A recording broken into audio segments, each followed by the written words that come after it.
CUT special series में एक बार फिर से आपका स्वागत है। इस एपिसोड में हम उन प्रश्नों को देखेंगे जो आपकी परीक्षा के लिहाज से बेहद महत्वपूर्ण साबित हो सकते हैं। तो चलिए शुरुआत करते हैं। पनामा नहर किन दो महासागरों को जोड़ती है? ए अटलांटिक और प्रशांत महासागर, बी अटलांटिक और हिंद महासागर, सी हिंद और प्रशांत महासागर, डी भूमध्य सागर और लाल सागर। इस प्रश्न का सही उत्तर है विकल्प ए अटलांटिक और प्रशांत महासागर। चलिए देखते हैं इसके विश्लेषण को। पनामा नहर एक मानव निर्मित जलमार्ग है जो अटलांटिक महासागर को प्रशांत महासागर से जोड़ता है।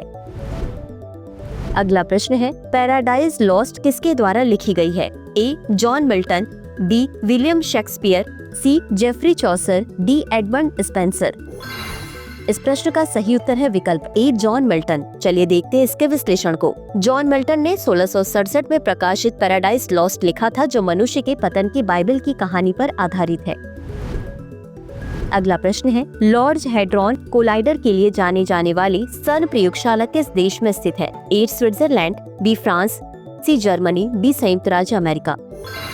इस प्रश्न का सही उत्तर है विकल्प ए स्विट्जरलैंड। चलिए देखते हैं इसके विश्लेषण को। सर्न यूरोपीय परमाणु अनुसंधान संगठन जिनेवा स्विट्जरलैंड में स्थित है।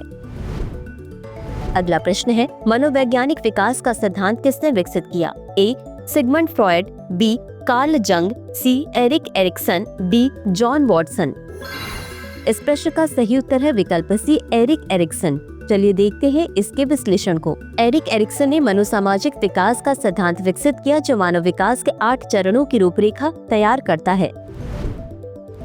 अगला प्रश्न है, पनामा पेपर्स लीक से निम्नलिखित के बारे में वित्तीय जानकारी सामने आई? ए राजनीतिक भ्रष्टाचार, बी अपतटीय वित्तीय खाते, सी अंतर्राष्ट्रीय हथियार व्यापार या डी अवैध ड्रग व्यापार।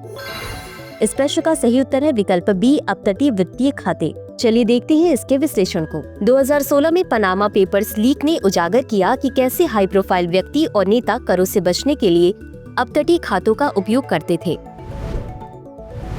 अगला प्रश्न है, मैजनॉट लाइन किस देश द्वारा निर्मित किलेबंदी की एक रेखा थी? A United Kingdom, B France, C Germany, D Italy. इस प्रश्न का सही उत्तर है विकल्प बी फ्रांस। चलिए देखते हैं इसके विश्लेषण को। मैजनॉट लाइन 1930 के दशक में जर्मनी के साथ अपनी सीमा पर फ्रांस द्वारा बनाई गई एक रक्षात्मक रेखा थी। अगला प्रश्न है, पहली नॉन स्टॉप ट्रांस अटलांटिक उड़ान किसके द्वारा की गई थी? A Charles Lindbergh, B Amelia Earhart, C Howard Hughes, D John Glenn. इस प्रश्न का सही उत्तर है विकल्प ए चार्ल्स लिंडबर्ग। चलिए देखते हैं इसके विश्लेषण को। लिंडबर्ग ने 1927 में न्यूयॉर्क से पेरिस तक पहली नॉन स्टॉप ट्रांस अटलांटिक उड़ान भरी थी। अगला प्रश्न है, गुटेनबर्ग बाइबल पहली प्रमुख पुस्तक थी जिसे निम्नलिखित का उपयोग करके मुद्रित किया गया था? A movable type printing press, B wood block printing, C lithography, D stamping press. इस प्रश्न का सही उत्तर है विकल्प A movable type printing press. चलिए देखते हैं इसके विश्लेषण को। 15वीं शताब्दी में मुद्रित Gutenberg Bible movable type printing का उपयोग करके निर्मित पहली प्रमुख पुस्तक थी। अगला प्रश्न है, गोल्डन गेट ब्रिज किस अमेरिकी शहर में स्थित है? ए न्यूयॉर्क शहर, B Chicago, C Los Angeles, D San Francisco. इस प्रश्न का सही उत्तर है विकल्प डी सैन फ्रांसिस्को। चलिए देखते हैं इसके विश्लेषण को। Golden Gate Bridge San Francisco California में स्थित एक प्रतिष्ठित सस्पेंशन ब्रिज है। अगला प्रश्न है, बर्लिन की दीवार किस वर्ष गिरी थी? ए 1985, बी 1987, सी 1989, डी 1991।